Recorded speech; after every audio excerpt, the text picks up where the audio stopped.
the coronavirus? A PR disaster for China or a propaganda victory? And is America's response racist?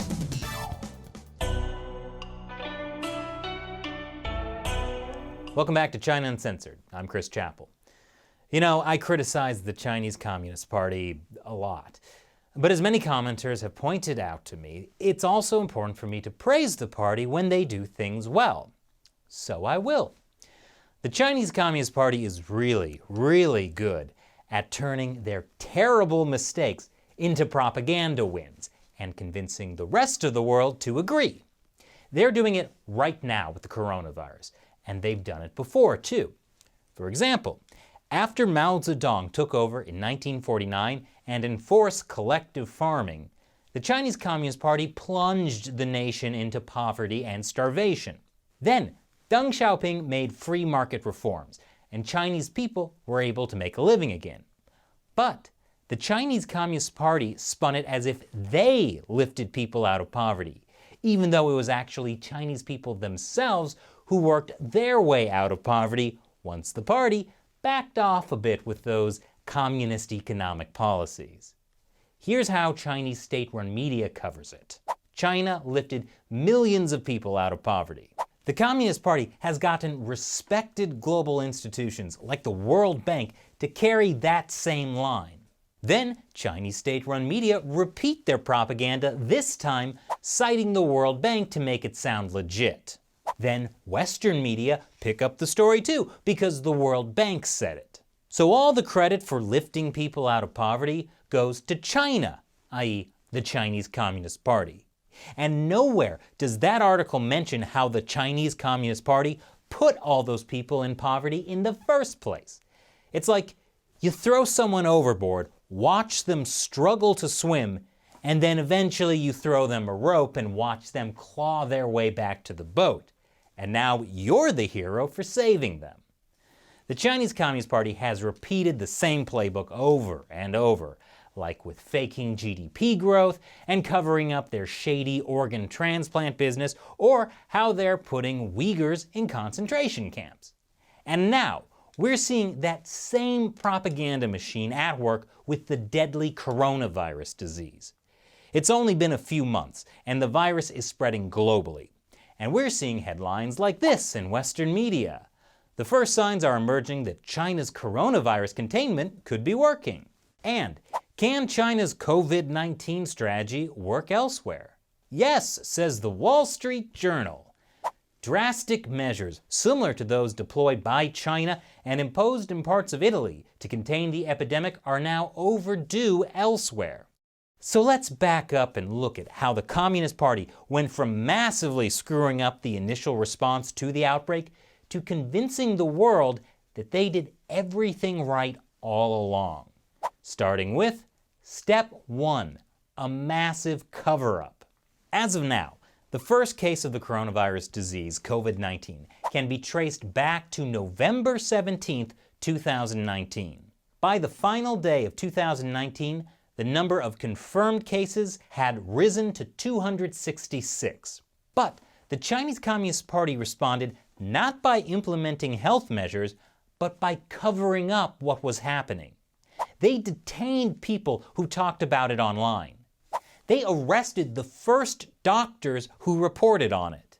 As an important political meeting took place in Wuhan, officials spent 2 weeks saying there were no new cases of infection, no firm evidence of human transmission, and no infection of medical workers. Those were all lies. In fact, the coronavirus was already spreading outside China. By mid-January, there were so many cases that the Chinese Communist Party realized they couldn't continue to cover it up. It was time for Step 2, a declaration of war.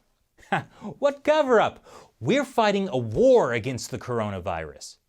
Communist Party leader Xi Jinping came out and said China will resolutely curb the outbreak of the virus. That's right about when the number of reported cases of coronavirus tripled. The coronavirus wasn't actually spreading faster, it just got politically riskier for local officials to cover it up. especially after central authorities announced that lower-ranking officials who covered up the spread of the virus would be nailed on the pillar of shame for eternity. Then the Communist Party pivoted to Step 3, ruthless authoritarianism. By the end of January, China was reporting almost 12,000 cases of infection and 259 deaths, and those were just the official statistics, so the real numbers were probably much higher. Authorities put an entire province of 58 million people under lockdown and restricted the movements of more than half the country in one way or another.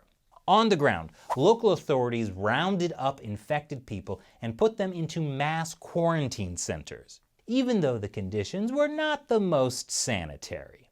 When people were caught outside without face masks, police savagely beat them again and again.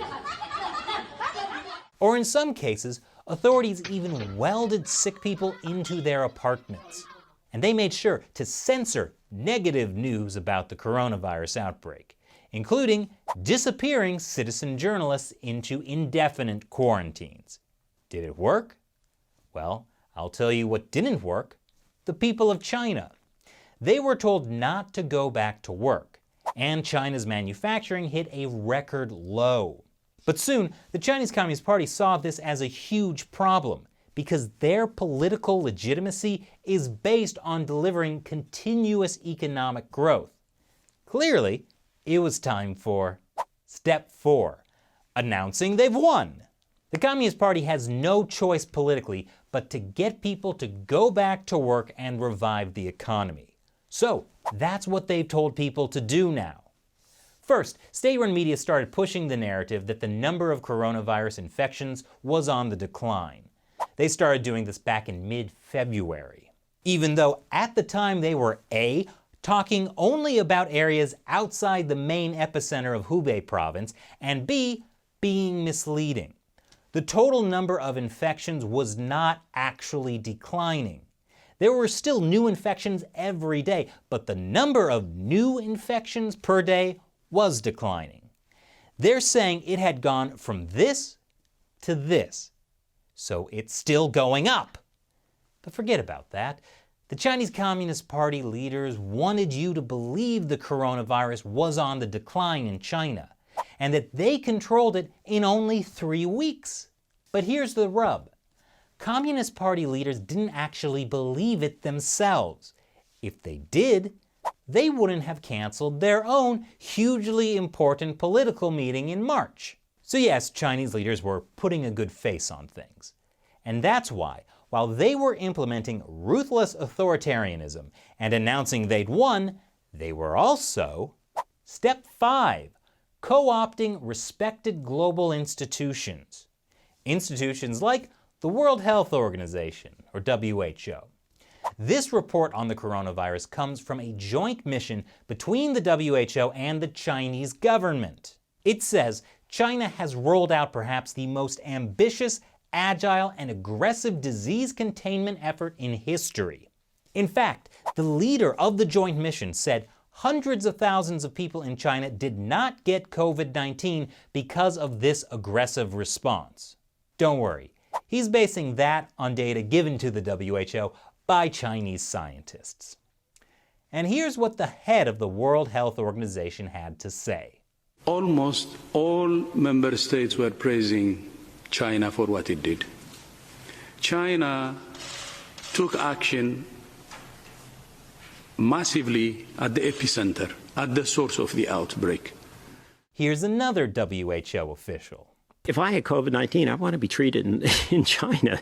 If you're wondering how on earth the WHO would be willing to lavish such praise on the Chinese Communist Party, even though this is happening on the ground, I suggest you go back and watch my episode from February 22nd called Coronavirus, How WHO Corruption Helped It Spread.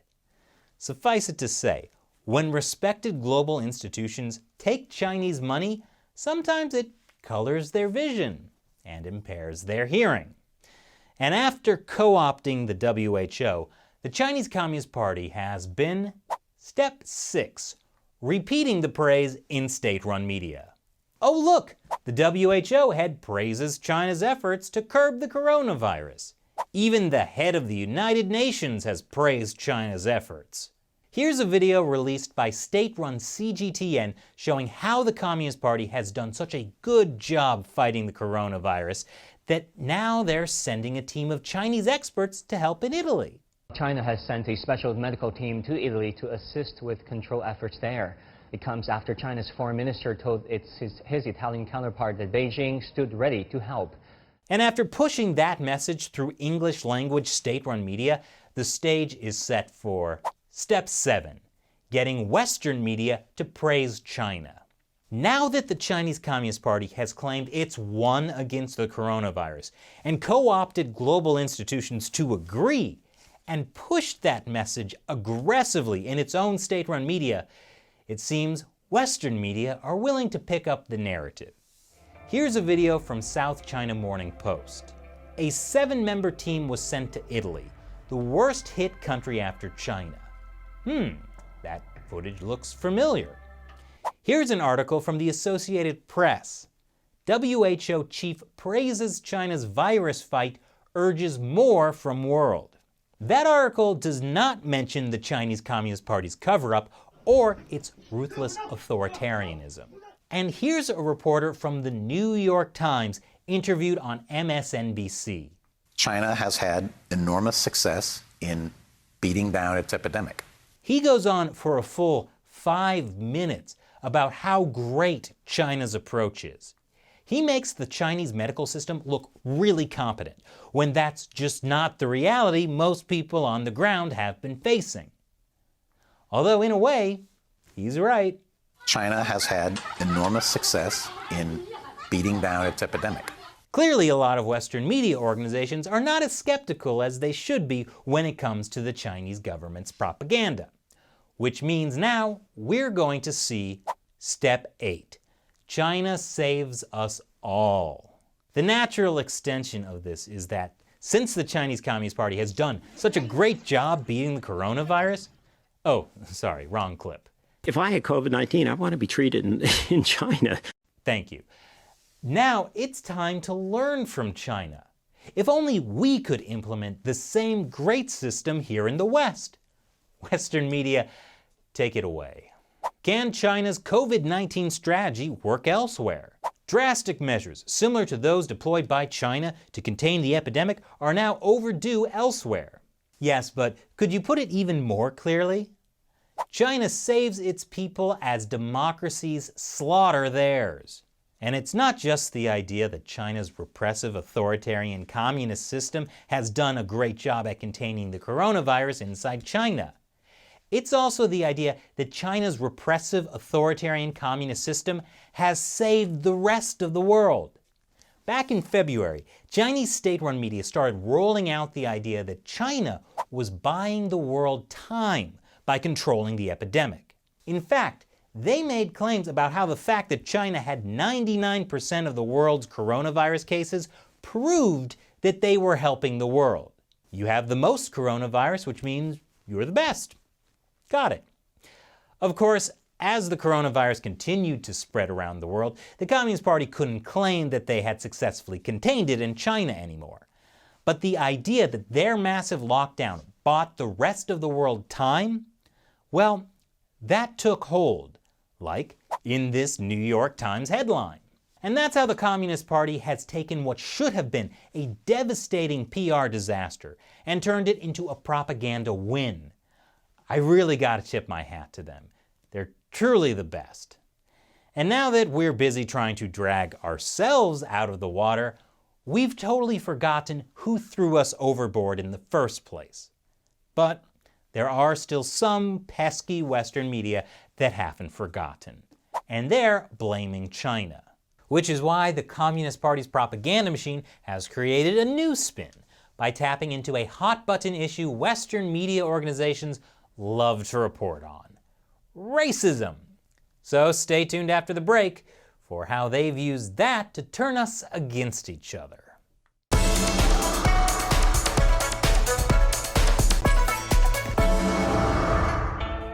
Welcome back to China Uncensored. I'm Chris Chappell. In our last segment, I showed you how the Chinese Communist Party covered up the coronavirus and used ruthless authoritarian tactics to suppress its citizens, and yet still managed to turn it into a propaganda win. Watch that segment if you haven't already. It's a great lesson on how to create a huge mess and then make everyone believe you are saving them from the mess that you created. But some people here in the West continue to criticize how the Chinese Communist Party has handled the coronavirus, like how they covered it up for weeks, which is why it's now a global pandemic. That makes it much harder for the Chinese Communist Party to claim they've saved the world, which is why the party has a new term for the people who criticize them: racists! Just look at this article in my favorite Chinese state-run media, the Global Times. Racism shows ugly side as China fights coronavirus. I feel like the Communist Party really gets us. As soon as they made it about racism, American media latched onto it. And sure, I get it. There have been documented instances of racism, from the predictable to the weird. Like this questionable Corona time photo from Belgium, and this Mexican performance with a dancing coronavirus wearing a conical hat and a Fu Manchu. And then, from New York City. This video showing a man on the subway spray an Asian man with Febreze. Which is not only racist, but also bad science. Febreze cannot neutralize the virus. Also, what kind of person carries around Febreze? There have also been more serious cases of allegedly racist attacks. Anyway, all of this is to say there have definitely been cases of individuals being racist towards Chinese people. Or I guess Asians in general, since racist people don't always try to make that distinction. But that's not what the Chinese Communist Party is concerned about. What they're doing is accusing governments and media organizations of being racist, and using that to push their own propaganda. For example, in February, as the Chinese economy was crashing from the impact of the Communist Party's massive quarantines, the Wall Street Journal published this editorial, calling China the real sick man of Asia. Sick man of blank actually refers to a country that's in trouble economically, and that's very clear if you actually read the article. But as I talked about in a previous episode, sick man of Asia is a term that's historically been considered racist in China, dating back to the early 20th century. So it's not surprising that Chinese state-run media demanded an apology for the racist headline. In fact, they published dozens of articles that criticized the racist and anti-China reaction to the coronavirus that used the Wall Street Journal article as the main example. And Chinese authorities expelled 3 Wall Street Journal reporters from China after it came out, though the expulsion was probably not really about the headline as much as it was getting rid of Western journalists in China. Chinese state-run media also cried racism when a newspaper in Denmark published this image. The article criticized the Chinese regime's cover-up of the coronavirus. The Chinese embassy demanded an apology, which they did not get, because the image wasn't racist against Chinese people, it was satirizing the Chinese government, which allowed the virus to spread because it covered it up for almost 2 months. Foreign governments are not immune to charges of racism either. That Chinese state media article says the Australian government's travel ban on people who had recently been in China provoked a new resurgence of racism, even though the ban was only on people coming to Australia from mainland China. It did not target ethnically Chinese people from coming to Australia from elsewhere, including Taiwan. So the travel ban targeted the country that had the outbreak, not Chinese people. So really, when it comes to media and governments, what we've been seeing is not racism, but words and actions specifically targeted at the country of China and its ruling regime, the Chinese Communist Party. But that nuance is intentionally ignored by the Chinese Communist Party and its state-run media. they want to conflate those issues to play the racism card. Let me show you exactly how they do it. Here's an opinion piece in the LA Times, written by the head of the Chinese consulate in Los Angeles. He spends the first half of the article praising China's response to the coronavirus, claiming that its response saved the rest of the world, and repeating how the World Health Organization is also praising China. This is exactly the type of propaganda spin we talked about in our previous segment. But here's the key paragraph. The Chinese diplomat brings up disturbing reports from around the world about discrimination and stigmatization of the Chinese community. What kind of discrimination? Xenophobia on social media, attacks on Chinese people, and discrimination against Chinese doctors. Then, in the very next sentence, he says, and despite its unparalleled response to the crisis, the Chinese government has been attacked by some people out of ideological prejudice. In 3 sentences, this Chinese diplomat equates criticism of the Chinese government with xenophobia and physical attacks against Chinese people. He's saying they're the same thing. That's the trick. They're taking individual cases of racism and mixing them with targeted actions against the Chinese government and targeted criticisms of the Chinese regime. And state-run media are spinning it as the West is racist against China. Yes, that's the trick. And people are falling for it. In fact, Chinese state-run media have even gone so far as to say racism is a worse enemy than the epidemic. Oh, right, it's racism that's killed 6,000 people in the past 2 months. In February, Chinese state-run media had criticized the U.S. for implementing a travel ban on people who had recently been inside China. And then in March, Chinese state-run media upped their game, claiming it's racist to even say the coronavirus originated in China. This Global Times article says some American officials, including Secretary of State Mike Pompeo, are using Wuhan virus, which is considered a racist term. So, even though the first cases of the coronavirus were in Wuhan, China, it's racist to say that? Yes, apparently it is.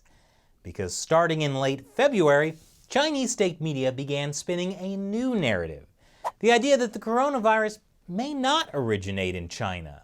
Yes, the origin still hangs in the air.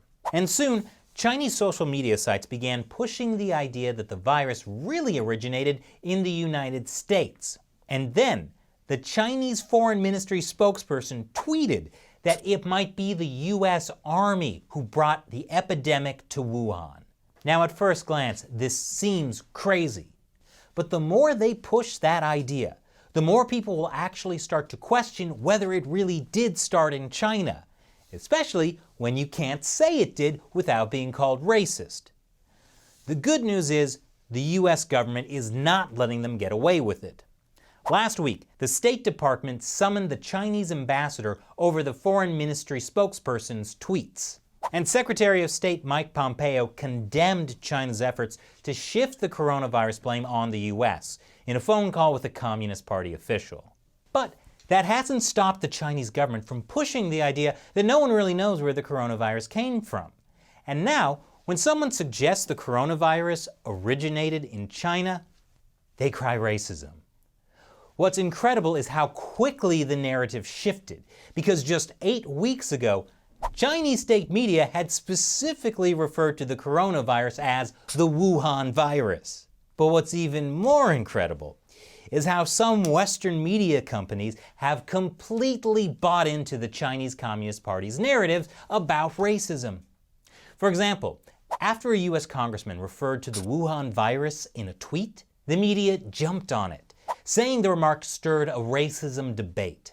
GOP lawmakers continue to use Wuhan virus or Chinese coronavirus, and Republicans face backlash over racist labeling.